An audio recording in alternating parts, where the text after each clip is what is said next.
सबसे पहला सवाल आज मेरा आपसे यही है कि बहुत सारे लोग हैं जो बिज़नेस कर रहे हैं, जिन्होंने अभी-अभी अपना बिज़नेस स्टार्ट किया है या फिर नौकरियां अभी-अभी उन्होंने शुरू की हैं। लेकिन जैसे कि मैंने कहा कि बहुत सारे लोग हैं जो अपनी चीज़ों से सैटिस्फाइड नहीं हैं, बिज़नेस कर रहे हैं, तो उनके मन में ये सवाल चल रहा है कि बिज़नेस हमारा चलेगा या नहीं चलेगा, या जो वो कर रहे हैं उसमें उनका मन नहीं लग रहा है।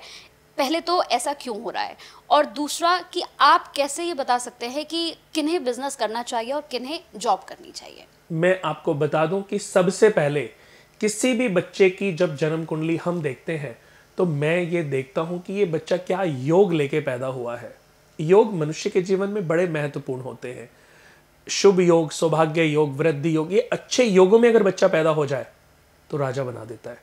ये प्रारब्धों से डिसाइडेड होता है, कर्मों से डिसाइड होता है।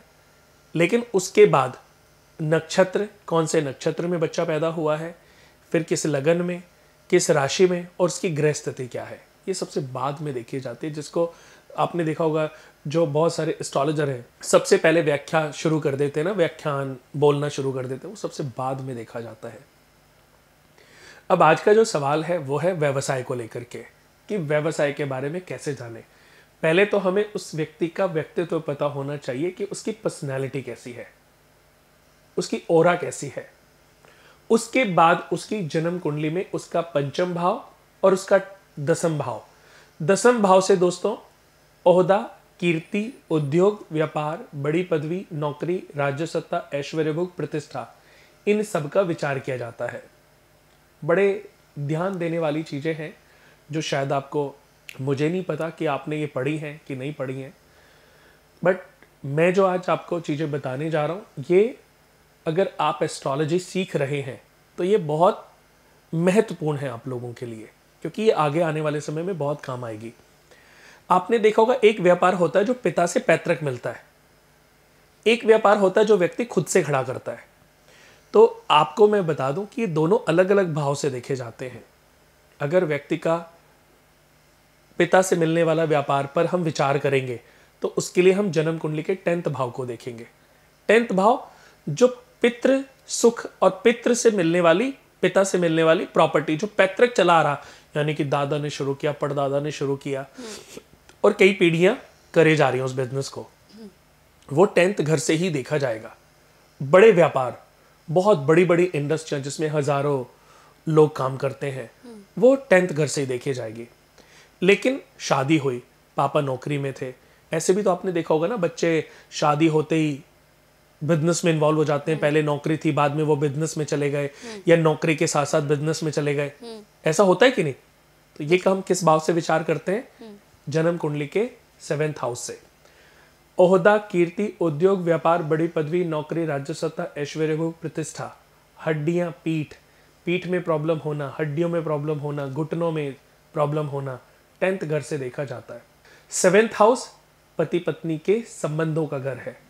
पुरुष के लिए उसकी स्त्री का और स्त्री के लिए उसके पति का भाव है 7th।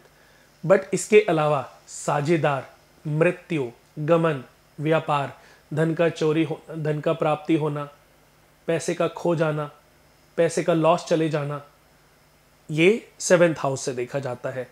जो शादी से पहले नौकरी करते हैं या शादी से पहले जिनकी लाइफ में जॉब के माध्यम से पैसा कमाना लिखा होता है और शादी होती है, उसके बाद कुछ समय के बाद वो अचानक बिजनेस में चले जाते हैं और बिजनेस में बहुत तरक्की हासिल करते हैं, या उनकी जॉब ऐसी है जो करोड़ों लोगों के बिजनेस से भी बहुत ऊपर है, कि नौकरी में उन्होंने इतना पैसा कमाया, जॉब में इतना पैसा कमाया जो बिजनेस में आदमी नहीं कमा सकता। तो राजा बनने के लिए दोस्तों जरूरी नहीं कि एजुकेशन दी जाए, अच्छे कर्म भी काफी है, आपका भाग्य है।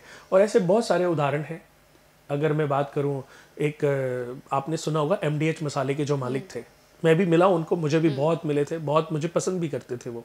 तो उन्होंने एक किताब थी उनकी, पौने 5वीं क्लास पास थे वो।